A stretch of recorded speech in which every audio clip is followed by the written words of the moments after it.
abolie dans toutes les colonies et possessions françaises. Article 8. À l'avenir, même en pays étranger, il est interdit à tout Français de posséder, d'acheter ou de vendre des esclaves. Grigny, notre ville populaire, notre ville-monde, inaugure un mémorial célébrant l'abolition de l'esclavage, rappelant ainsi que la dignité humaine est un combat quotidien, que le repli identitaire et que la haine n'ont pas de place dans notre société. Inaugurer ce monument, c'est revendiquer le respect et la dignité d'un monde plus juste et plus humain. Esclavage, ce crime contre l'humanité, qui a duré plus de 4 siècles et demi et qui a concerné au moins 30 millions d'hommes et de femmes opprimés, torturés et humiliés. Ensemble, mesdames, messieurs, n'oublions jamais combien la République a été forte quand elle décida son abolition complète et définitive par le décret du 27 avril 1848, en dressant l'étendard de la liberté, en proclamant l'égalité pour tous et la fraternité comme bien commun. 213 noms sur ce monument de familles essonniennes dont les aïeux ont personnellement subi la traite négrière et l'esclavage.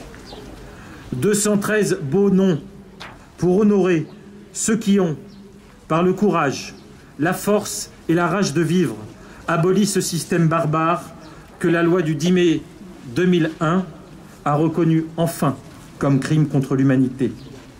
213 beaux noms gravés sur ce mémorial des noms de l'abolition, initié par le comité Marche du 23 mai 1998, son président Serge Romana et toute son équipe, en collaboration avec les associations ultramarines de l'Essonne et soutenu par la ville de Grigny, qui a considéré, je cite, que ce monument contribuera à établir un pont entre l'histoire de notre pays et celle qui nous revient de continuer à écrire ensemble pour en finir avec l'esclavage moderne. Pour conclure, il s'impose à toutes et tous de garder présent à l'esprit l'exhortation ô combien étincelante de Victor Schœlcher. Je cite: « Disons-nous et disons à nos enfants que tant qu'il restera un esclave sur la surface de la terre, l'asservissement de cet homme est une injure permanente faite à la race humaine tout entière. » Ce mémorial sera le témoin de l'histoire de la traite négrière et de l'esclavage colonial. Ces 213 noms sont ceux des aïeux des Essonniennes et Essonniens d'origine antillaise, symbolisant les 213 années d'esclavage, ce crime contre l'humanité.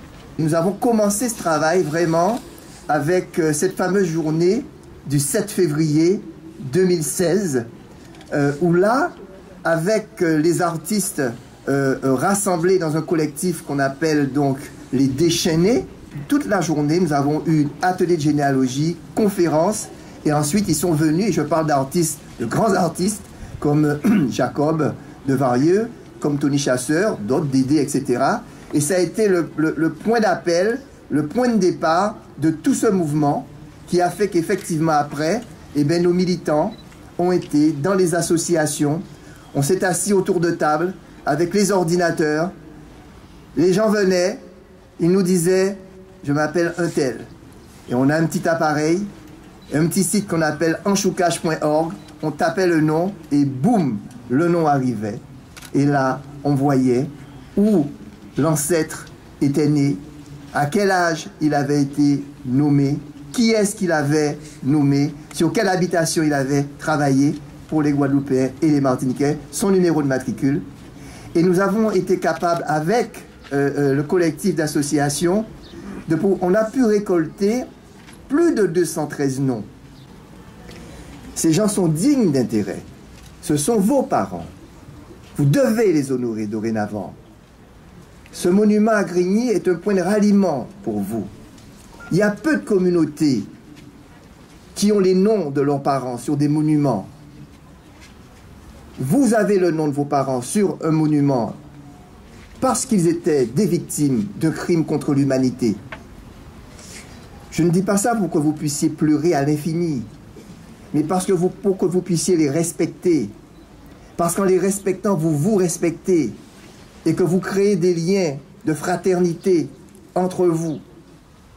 Et dans le même temps, vous savez que ces personnes étaient quelque part les compagnons d'infortune des paysans français qui, à l'époque, trimaient sous le poids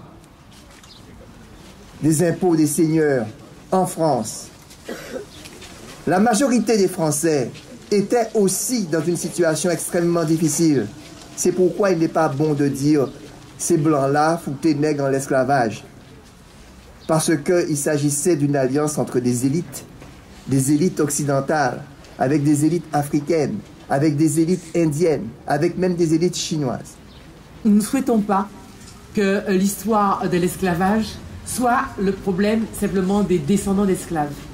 Bien entendu, on est les premiers concernés, on est les premiers émus par cette histoire, mais en même temps, ce qu'on souhaite et ce qui se passe aujourd'hui de plus en plus, c'est que tout le monde, toutes les catégories de la population et surtout tous les représentants de la République soient avec nous, autour de nous, pour rendre cet hommage à ces hommes qui n'ont pas pu être des citoyens, mais dont les descendants sont devenus des citoyens.